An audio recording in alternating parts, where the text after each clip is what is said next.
اعوذ باللہ السمیع العلیم من الشیطان الرجیم بسم اللہ الرحمن الرحیم الم تر الی الملأ من بنی اسرائیل من بعد موسیٰ اذ قالوا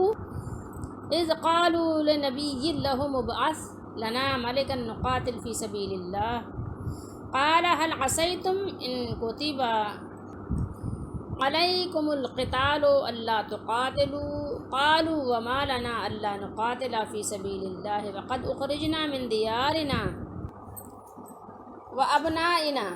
وابنائنا فلما کتب علیہم القتال تولوا الا قلیلا منہم واللہ علیم بالظالمین۔ یہ آیت نمبر ہے 246۔ ترجمہ ہے احسن البیان کا۔ کیا آپ نے موسیٰ کے بعد والی بنی اسرائیل کی جماعت کو نہیں دیکھا جب کہ انہوں نے اپنے پیغمبر سے کہا کہ کسی کو ہمارا بادشاہ بنا دیجئے تاکہ ہم اللہ کی راہ میں جہاد کریں۔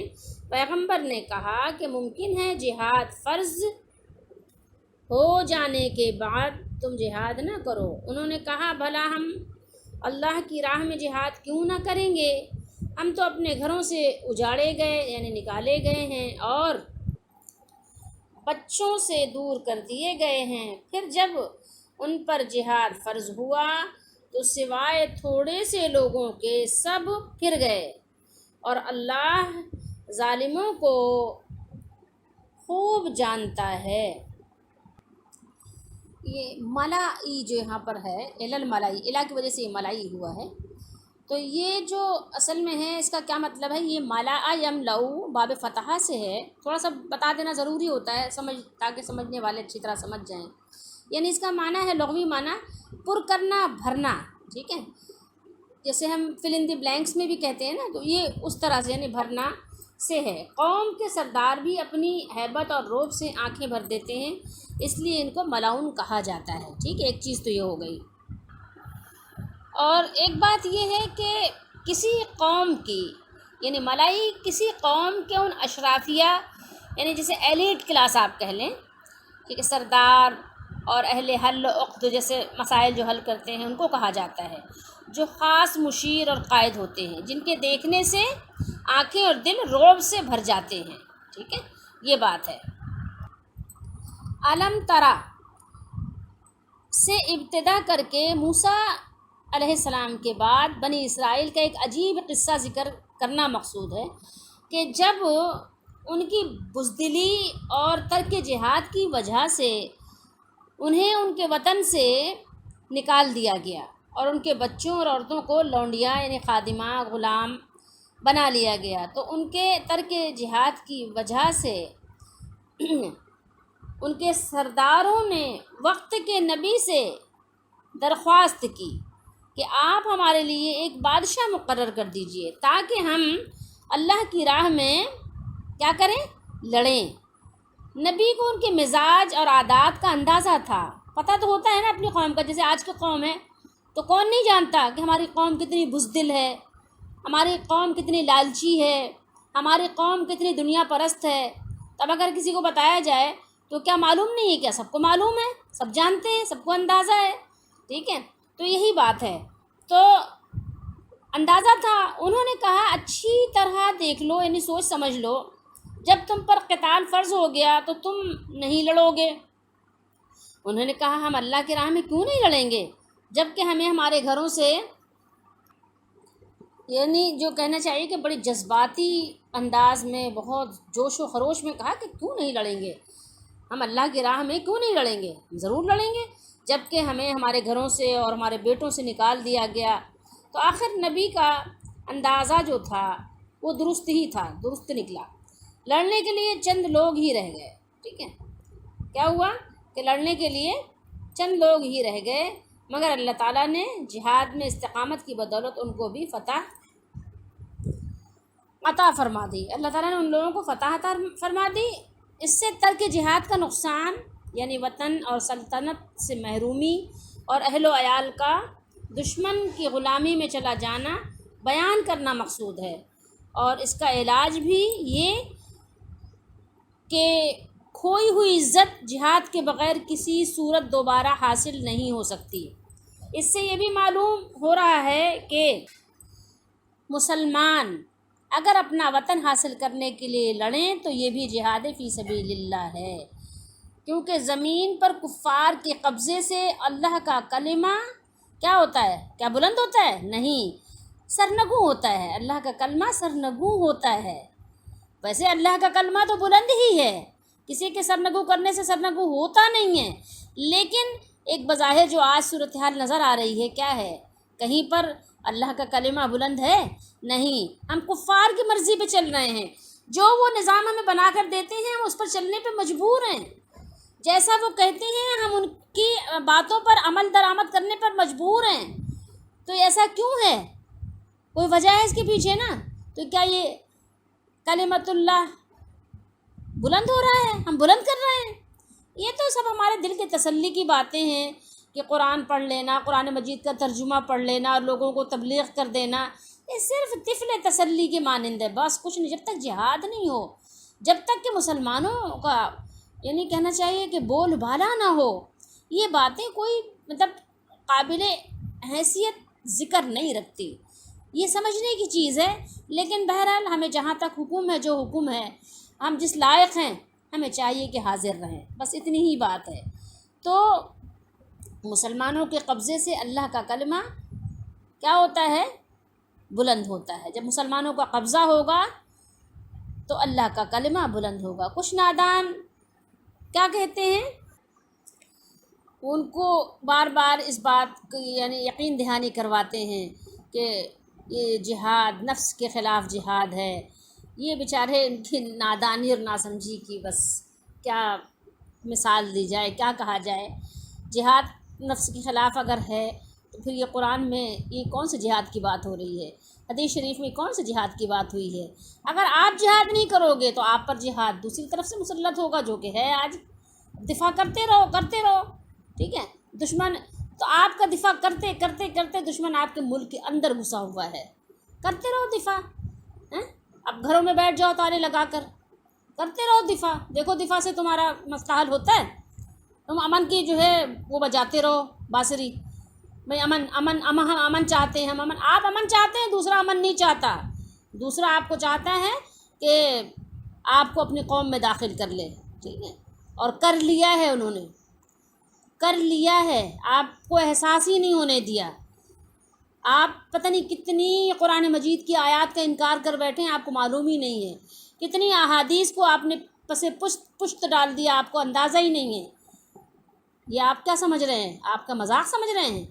اس کا تو آپ کو اندازہ نہیں ہے۔ اندازہ تو جب ہوگا کہ جب جسم سے جان جدا ہو جائے گی، جب پتہ چلے گا۔ تو بہتر یہ ہے کہ آج بھی قرآن مجید کی تلاوت کریں، پڑھیں، سمجھیں۔ حکمرانوں کو سمجھنے کے لیے سب سے پہلی بات یہ ہے کہ جو ایلیٹ کلاس ہے، جو حاکم بنے ہوئے ہیں، حاکم مسلط ہیں، ان کو سمجھنے کی ضرورت ہے۔ جب وہ سمجھیں گے تو پھر یہ کہ ظاہر عوام کو سمجھا بھی دیں گے۔ عوام کے بس کی بات نہیں کہ حاکموں کو سمجھا دے، حاکم جب سمجھتا ہے تو عوام کو خود بخود جو ہے نا اس پر جو ہے بات کو زبردستی منوانے کا وہ مجاز رکھتا ہے۔ امام مجاہد فرماتے ہیں کہ وہ نبی جو تھے اس سے مراد حضرت شمعون علیہ السلام ہے، ٹھیک ہے؟ بنی اسرائیل جو تھے وہ حضرت موسیٰ علیہ السلام کے بعد کچھ مدت تک تو سیدھے راستے پر رہے، پھر بدعات شروع کر دی، حتیٰ کہ ان میں سے بعض نے تو بتوں کی پوجا بھی شروع کر دی، حالانکہ ان میں ہمیشہ انبیاء کرام علیہم الصلاۃ والسلام موجود رہے، جو انہیں نیکی کا حکم دیتے، برائی سے منع کرتے تھے اور تورات کے طریقے پر قائم رکھتے تھے، مگر ان کی برائیوں اور بدعملیوں میں اضافہ ہی ہوتا چلا گیا، جیسے آج ہمارا حال ہے۔ تو اللہ تعالیٰ نے ان پر ان کے دشمنوں کو مسلط کر دیا، جنہوں نے ان میں سے بہت سے لوگوں کو قتل کر دیا اور بہت سے لوگوں کو گرفتار کر لیا، یعنی جن کو غلام اور خادم بنا لیا، اور ان کے ساتھ کیا کیا؟ بہت سے علاقوں کو بھی ان سے چھین لیا، جیسے آج ہے، آج آپ خود بھی دیکھ سکتے ہیں۔ لیکن جو بھی ان سے لڑائی کرتا بالآخر یعنی وہ لوگ ان لوگوں پر جو یہ نام کے مسلمان تھے اس پر غالب آ جاتے تھے، ٹھیک ہے؟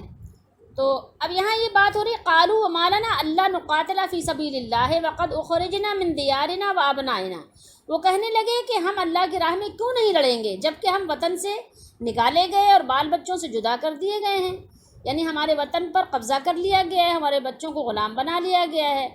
اللہ تعالیٰ نے فرمایا فَلَمَّا كُتِبَ عَلَيْهِمُ الْقِتَالُ تَوَلَّوْا إِلَّا قَلِيلًا مِّنْهُمْ وَاللَّهُ عَلِيمٌ بِالظَّالِمِينَ، ٹھیک ہے، جو اللہ تعالیٰ نے آگے بات فرمائی ہے یہاں، ٹھیک ہے۔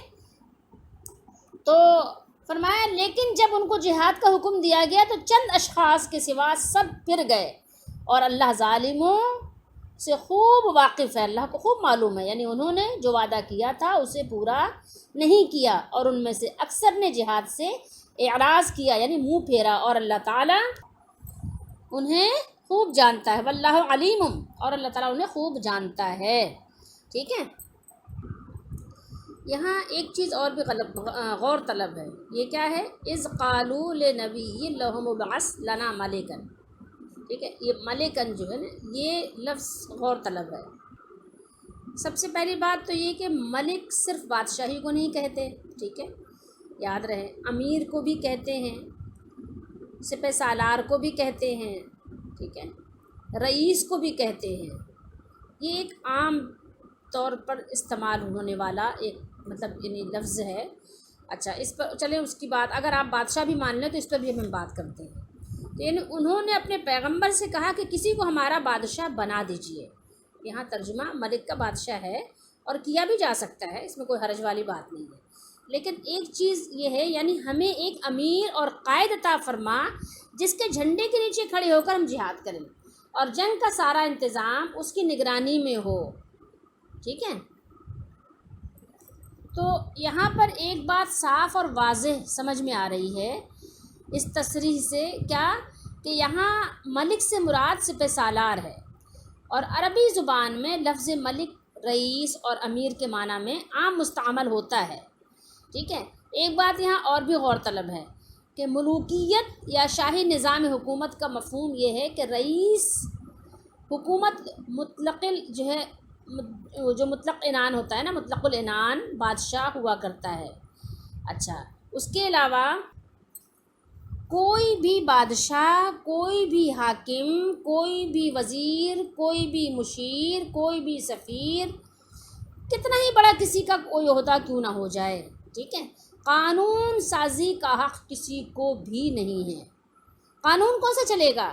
قانون وہ چلے گا جو اللہ کا بھیجا ہوا ہے، ٹھیک ہے۔ اللہ کا بھیجا ہوا قانون کون سا ہے؟ جس دور میں رہتے ہیں، جو قرآن کا حکم ہے اور جو صاحب قرآن کا حکم ہے، کیونکہ صاحب قرآن یعنی نبی کریم صلی اللہ علیہ وسلم جو کچھ فرمایا وہ اللہ کے حکم سے فرمایا، تو حکم وہی چلے گا۔ کوئی کہے کہ قانون سازی کر لیں، ہم بنا لیں اسمبلیوں میں بیٹھ کے قانون، نہیں چلے گا اس کا قانون۔ تو یہ جان لیجئے کہ قانون وہی ہوگا جو شریعت کا ہے۔ اقتدار اعلیٰ آپ کسی کے پاس بھی ہو، ٹھیک ہے، کوئی بھی مطلق العنان اور مختار کل بن کر بیٹھ جائے، ٹھیک ہے، اس سے کچھ بھی فرق نہیں پڑتا۔